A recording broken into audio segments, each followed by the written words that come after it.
Hi, my name is Neilina, and I'm about to read a book for you. It's called Racism Stops With Me by Sydney Carlson, a pledge of intention for elementary school children and their adult leaders. I want to thank the author for signing my book, and this is what she said. I hope you enjoy this book.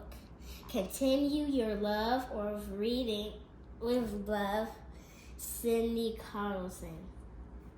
Every day when I awake, I make a pledge I vow to take.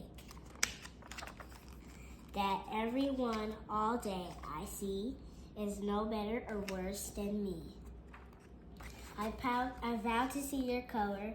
I vow to understand your race. I vow to honor your differences. I vow to respect your space.